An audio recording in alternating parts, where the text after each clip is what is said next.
Ya, selamat siang pemirsa, Anda masih bersama kami di Kabar Siang di Lokasi bersama saya Gina Vita. Bicara soal rapid test, ini memang banyak menuai kritikan dan juga pertanyaan dari sejumlah pihak. Kenapa? Karena kalau kita tahu bahwa pemerintah sudah mengalokasikan anggaran untuk penanganan COVID-19 senilai 677 triliun rupiah. Dengan rinciannya 87 triliun ini untuk anggaran kesehatan, 589 triliun ini untuk jaring pengaman sosial. Tapi kenapa sampai saat ini masyarakat masih juga ditarik dan juga dikenakan biaya untuk menjalani rapid test, khususnya bagi masyarakat yang akan bepergian ke luar daerah. Apa sebetulnya yang terjadi? Kita akan membahas hal ini bersama dengan anggota Ombudsman RI, Laude Ida. Selamat siang Pak Laude. Selamat siang Mbak. Sehat Pak Laude? Alhamdulillah baik-baik saja. Alhamdulillah sehat. Semoga sehat selalu. Pak Laude, kalau kita tahu ini kan sekarang banyak yang mendapatkan kritikan atau disoroti adalah mengenai alokasi anggaran senilai 677 triliun, tapi sampai saat ini masyarakat masih dikenakan biaya untuk rapid test. Ya. Investigasi dari Ombudsman mengenai hal ini seperti apa?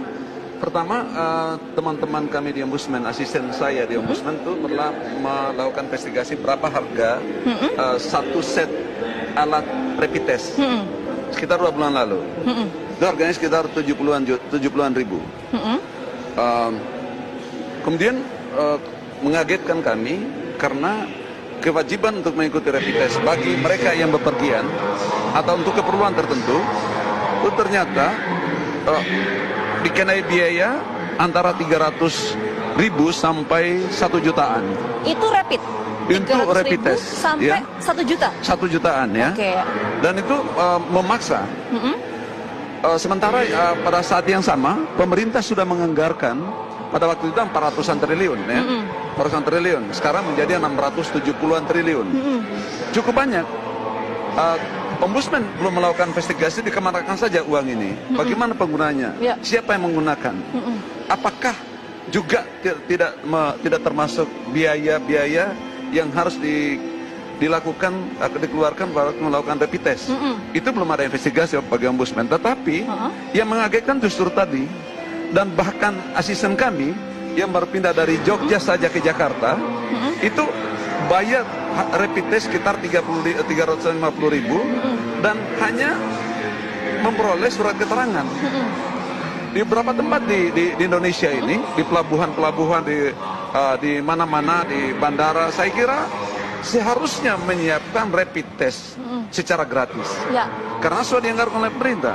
Dan yang individu yang punya kepentingan untuk bepergian tidak boleh ada biaya ekstra untuk itu, karena ini satu bisnis yang tidak berperi kemanusiaan, memanfaatkan kesempatan ketakutan orang, kecemasan orang untuk memperoleh keuntungan pribadi dan kelompok.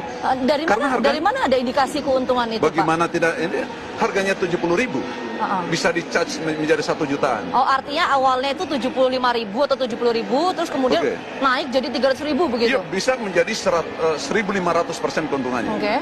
Kalau 100% berarti 150.000. Kalau sudah 1 juta berapa itu? Kan 1.500%. Harusnya yang mewajibkan rapid test itu menyiapkan alat rapid test dan tidak boleh berbayar, gratis gitu. Pak, jadi intinya kesimpulannya adalah kecurigaan dari Ombudsman RI adanya ladang bisnis ini karena ada kenaikan harga dari 75.000 menjadi 300.000 atau 400.000 begitu. Itu kenaikan harga itu yang utama. Kemudian kedua, kenapa ini semua ada fenomena kan menjadi kesana kemari, bahkan surat keterangan itu menjadi bisnis tersendiri. Surat keterangan kan hasilnya produknya surat keterangan, oh negatif, tidak reaktif gitu kan. Itu bisnis tersendiri kan sebetulnya. Jadi ini menjadi sesuatu yang sangat ironis. Bisnis tersendiri untuk siapa, Pak? Ya, pebisnis medis tertentu.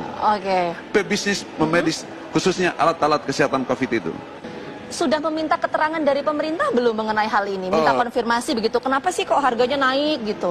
Belum. Karena ini kan sebetulnya semula kami tidak kehendaki seperti itu, tidak menduga seperti itu. Dan ini baru terjadi, marak akhir-akhir ini. Termasuk terus terang saya secara pribadi, termasuk ponakan saya mau balik Kendari ini minggu lalu, tes dulu dia 700.000. 700.000 dekat rumah. Jadi, wah, mulai saat itu saya bertanya, kenapa ini? Baru kemudian kita mulai angkat nih sekarang. Nah, kita mau lakukan rapat kan masih terbatas sekali sekarang ini kan. Nanti saya minta teman-teman di kantor juga barangkali untuk mengkoordinasikan satu rapat khusus ini melalui virtual meeting itu untuk mempertanyakan ini. Tapi ini sudah meresahkan masyarakat sekarang. Kita tahu di sejumlah daerah. Kapan itu Pak akan lakukan rapat virtual dengan Ombudsman, pemerintah, dan pihak-pihak terkait untuk kemudian mengkonfirmasi hal ini? Saya akan koordinasikan dengan itu keputusan pada tingkat pimpinan. Itu dia, rekomendasi yang akan diberikan oleh Ombudsman untuk fenomena atau kejadian atau kritikan semacam ini seperti apa Pak? Pertama, hentikan memperoleh keuntungan dari rakyat. Itu kan sekarang ini menyedot uang rakyat melalui pemaksaan kewajiban itu dalam situasi yang sangat menakutkan di wabah corona itu. Itu yang pertama. Hentikan kewajiban itu. Kemudian kalaupun ada kewajiban untuk rapid test, maka cukup mengganti biaya produksi rapid test itu. Biaya produksi rapid test itu sekali lagi hanya 70-an ribu tes.